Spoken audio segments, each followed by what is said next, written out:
My name is Ben Dorr.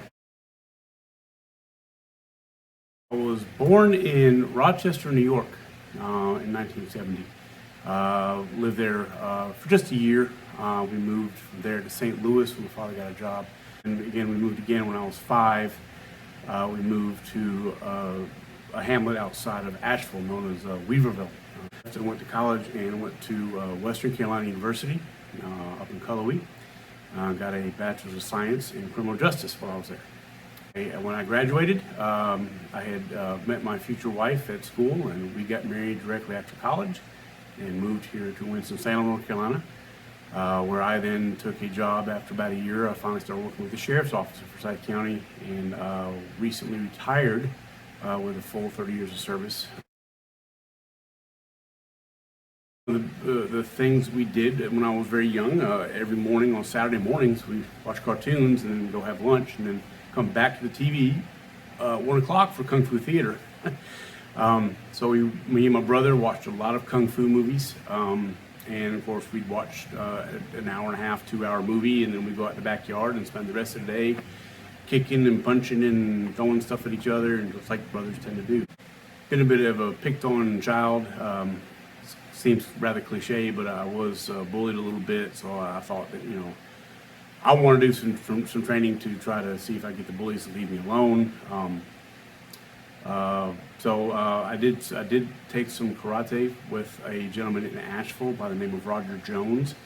He taught a style known as Karakido, but I started to study there for about a month before family matters got in the way and I had to go on. So after graduating high school and going off to college, I continued trying to find, options to train.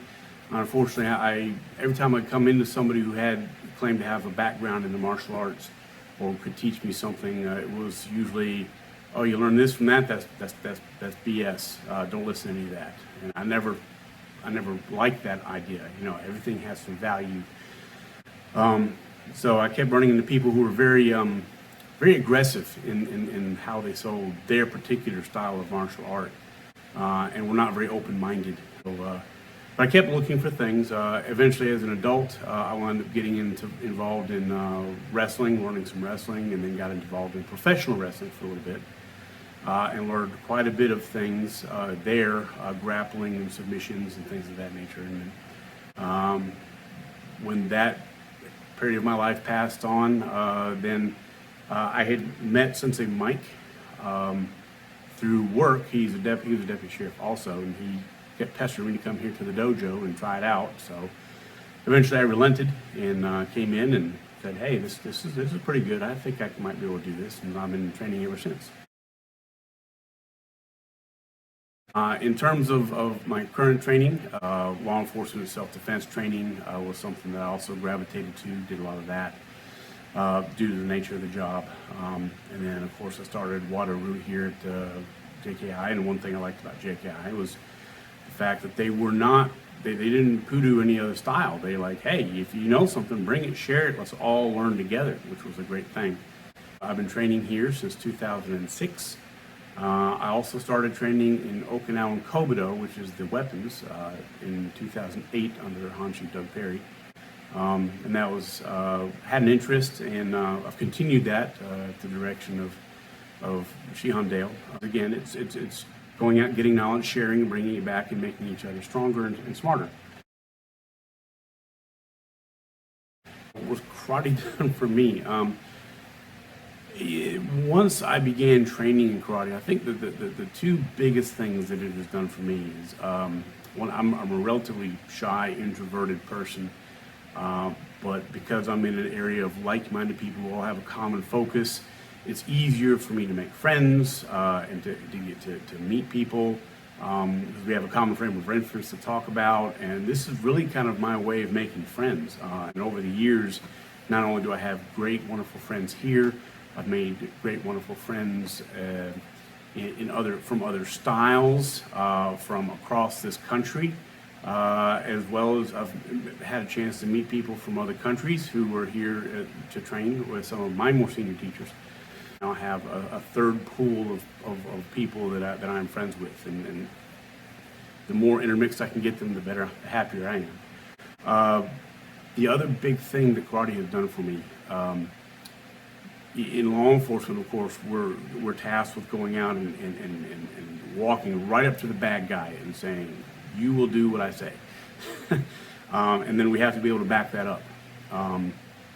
And in today's society, people look very suspiciously at law enforcement because they have this impression that law enforcement oversteps their bounds of physical force all the time, without really sitting down and talking about it and thinking about what it is an officer has to do.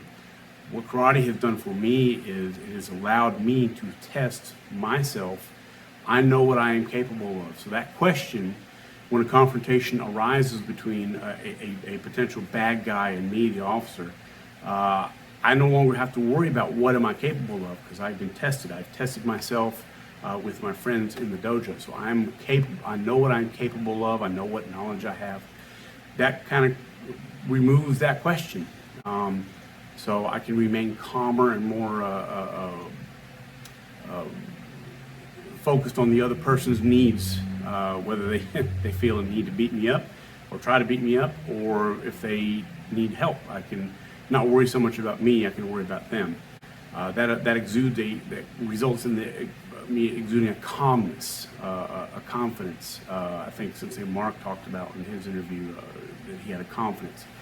That has actually helped diffuse situations that I was involved in on the street. I could walk up to a person, and because I could remain calm, the suspect either was able to go, okay, he's not here to beat me up, or if they had the intent to try to harm me, the officer, they could see my calmness, and they had now questioned whether they really had what it took to be aggressive and choose not to be. Of course, I'm retired from law enforcement now. What I really like now from this point on is not only continuing to build and develop friendships, but also knowledge, developing more knowledge, gaining more knowledge, developing myself further, and that all comes with both the mental and the physical training. It's absolutely relevant in today's world. It's always been relevant because wherever there has been conflict, i.e. whenever there have been two human beings in close proximity to each other, there's always been a need for defining behavior. And karate is an excellent way of helping a person define their behavior. Not only how to define how they react to adversity, but also how they react to success. But we tend to live by a certain ethical and moral code, which is a code of behavior. And karate really reinforces good societal behavior.